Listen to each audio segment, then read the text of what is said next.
Today's discussion is a little bit different. We're going to be breaking down the dynamic between fan favourites and people/fighters that we truly just don't care about. You've got fighters like Conor McGregor, Chael Sonnen, all the big talkers, that got famous from running their mouths and backing up their talk.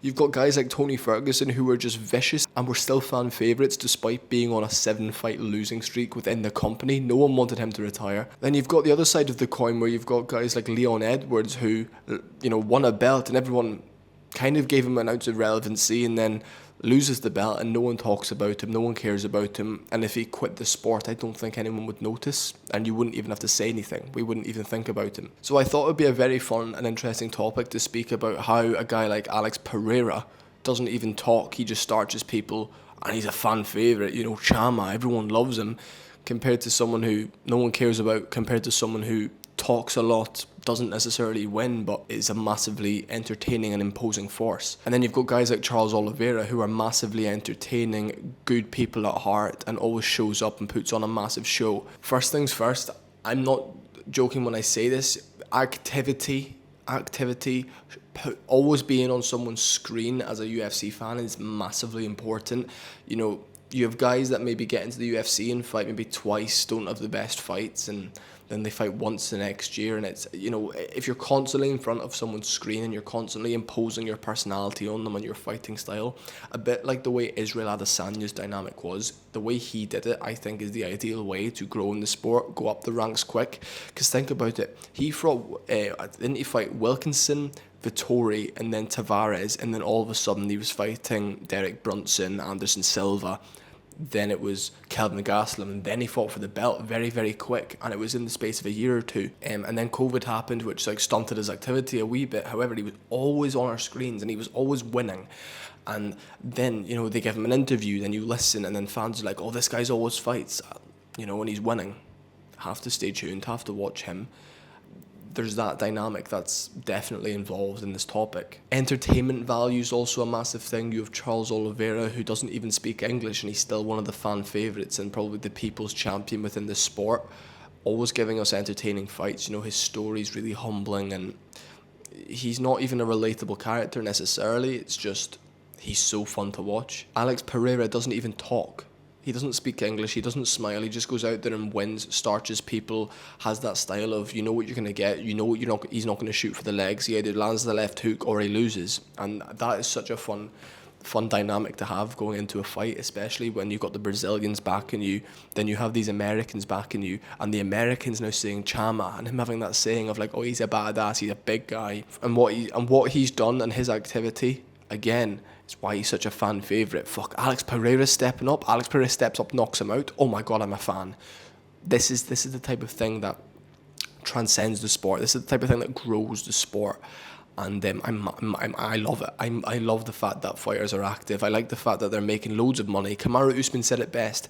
You become the champion, be active. That's when you're making the most money. You're not getting paid if you don't fight. You don't get paid by the hour in this sport. You don't have a salary. You get paid to fight. And when you're a champion, you get paid to fight. But more importantly, you get pay-per-view points and you get paid to win. And the fans respect it. The fans love activity. Conor McGregor on his rise. I mean, this guy's kind of like a...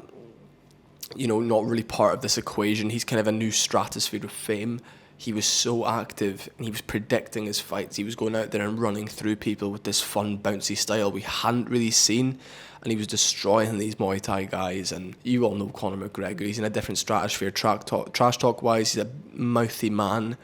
That draws attention. It might be good attention, it might be bad attention. But if you're winning and if you're active, it doesn't matter. This is the dynamic that makes people fall in love with fighters. Fun fights, activity, talking, not talking, going in and doing the business like a little assassin. It's awesome. People love it.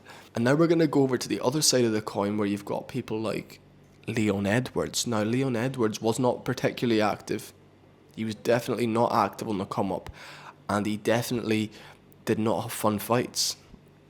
And he has a really, really dull in no use of a better word, shitty personality. His fights were really boring. The Usman one fight, he got dominated. Then he got the massive head kick KO, which is a viral moment. But the reason that moment was so viral was, yes, for the KO, yes, for the fact that it was in the last round, but most importantly, it was over the dominance that had been Kamaru Usman up until that point. And it was a changing of the guard moment. Second fight comes around, Edwards wins 3-2, 4-1 in that fight, arguably, and fantastic. He's done it. Good job. There's just not much to him. He's got nothing about him. There's nothing that makes people think, fuck, I want to watch a Leon Edwards fight.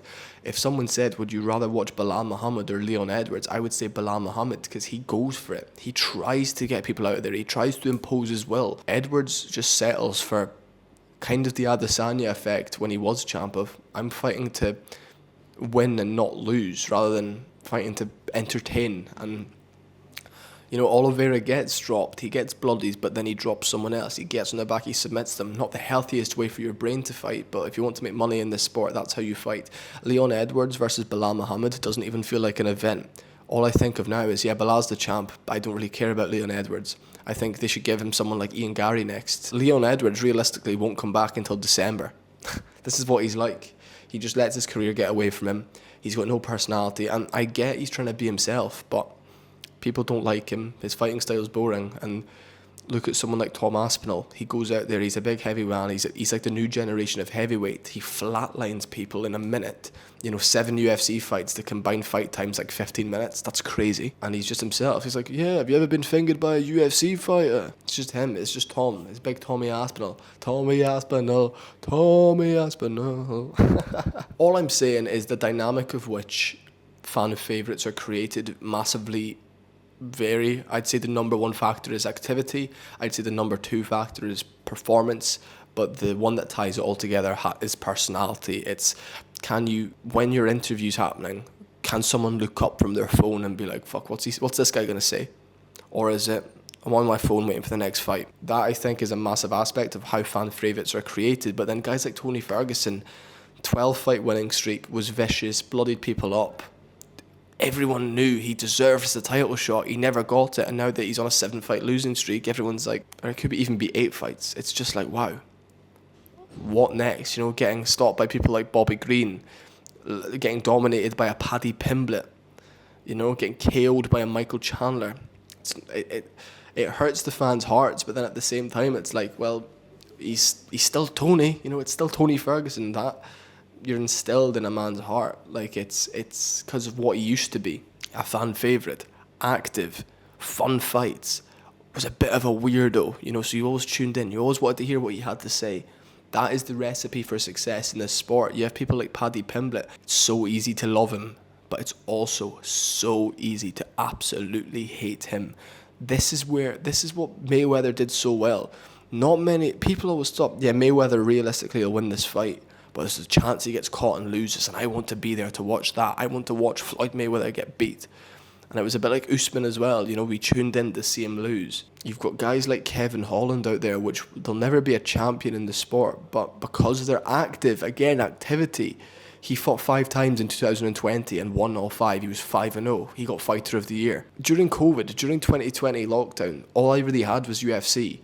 And then every 2 months, pop it on. Oh, this guy Kevin Holland's fighting again? I'll give him a follow on Instagram. I'll tune in. He's got a really weird, wacky personality. A decently fun style, 50-50 fighter. I still like him. Nate the Train, not the best fighter. He's like 36, 37. He always shows up. I'm Nate the Train. It's just, he's amusing. If you can amuse the fans and be active, and Renato Moicano recently, he's a fan favourite because he cannot afford to lose. That's a shtick, as people call it. You have to show substance. And especially to become a fan favourite, you have to just be there. You have to take opportunities and be there at the right place in the right time, and it will pay off. Max Holloway always puts on a great fight. He's so good. Lost to Volk 3 times. Shit. KO'd, but then he goes and KOs Justin Gaethje in the last minute in an emphatic performance as a career resurgence. KO of the year. $600,000 that night. It's just something to think about. I just thought it was an interesting topic to cover. throwing a few names out there, discussing how they're fan favourites, why they're fan favourites, you know, talk about the guys that no one really cares about. And another guy that's really became a fan favourite in the past few months is Merab. Fought in September, fought in January, 4 months later.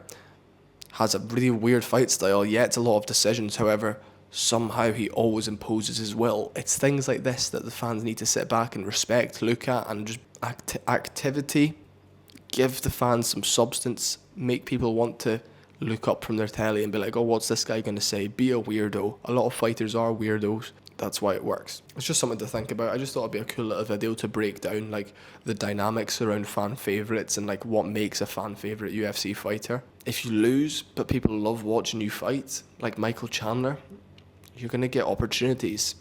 If you are Alex Pereira and you step up and save 3 events in 2020, UFC 300, June, September, really quick turnarounds, April, June, September, that's a crazy run as a champion. Always been on our screens. That's how you do it. That's my breakdown. That's what I think. Let me know what you guys think. And the dynamic around what makes your favourite fighter your favourite fighter. Is it down to performance? Is it down to their personality? Is it down to what the substance they give? Is it down to you just think they look cool? You like their fight style? What is it? Let me know down below. Don't forget, subscribe, and we're going to send this channel to the moon.